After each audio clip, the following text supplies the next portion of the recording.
حضرت مسیح علیہ السلام کو جب اللہ تعالیٰ نے اٹھانے کا فیصلہ کیا تو اس موقع پر یہ بتایا کہ اب بنی اسرائیل کے ساتھ میں کیا کرنے والا ہوں۔ ایک تو سورہ اعراف میں بڑی وضاحت کے ساتھ اللہ تعالیٰ نے اپنا فیصلہ نقل کیا ہے، اس میں یہ بتایا ہے کہ اب قیامت تک میں ایسے لوگوں کو اٹھاتا رہوں گا جو وقتاً فوقتاً تم پر میرے عذاب کا تعزیہ نہ برسائیں۔ یہ وقتاً فوقتاً ہوتا ہے، یعنی کچھ مہلت ملی، کچھ وقفہ آ گیا، پھر عذاب کا تعزیہ نہ برس گیا۔ یہ سزا ان کو قومی حیثیت سے دی گئی۔ وہ ایک ایسی قوم تھے جس کا انتخاب کیا تھا اللہ تعالیٰ نے۔ اللہ تعالیٰ فرماتے ہیں کہ فضلتکم علی العالمین، میں نے دنیا کی ساری قوموں کے اندر سے تمہارا انتخاب کیا تھا۔ چنانچہ یہ قانون بھی ان کے بارے میں ابھی میں نے بتایا آپ کو، اور قرآن میں بھی بیان ہوا ہے کہ تم میری وفاداری پر قائم رہو گے تو میں تمہارے اوپر زمین آسمان کے خزانے کھول دوں گا۔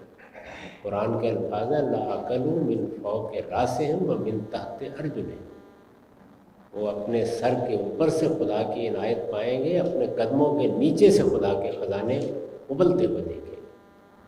لیکن اگر انحراف کرو گے تو پھر میں دنیا کی قوموں کو چڑھا لاؤں گا تمہارے اوپر۔ ایک تو یہ بیان کیا۔ دوسرا آل عمران کی اس آیت میں اللہ تعالیٰ نے اپنی پوری قیامت تک کی اسکیم بتائی، اور سیدنا مسیح کے ساتھ میں کیا کرنے والا ہوں وہ بھی بتایا۔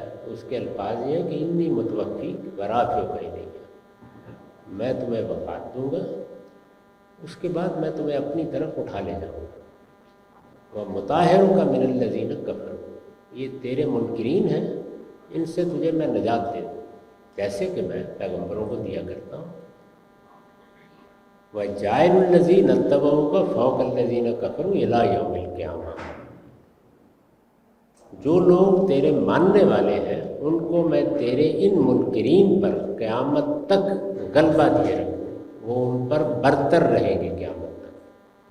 اس میں قیامت تک کے الفاظ کے ساتھ یہ بیان کر دیا گیا، فوق الذین کفروا الی یوم القیامہ۔ یہ اللہ تعالیٰ نے بنی اسرائیل کی سزا بیان کی۔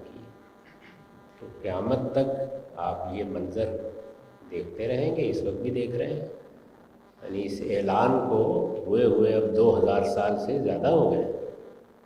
سیدنا مسیح کی پیدائش پر 2200 سال تو گزر گئے۔ اتنے طویل عرصے سے یہی قانون ہے جس کو آپ لوگ عمل دیکھ رہے ہیں، اسی کو قیامت کی نشانی کہا ہے، یہ جاری ہے۔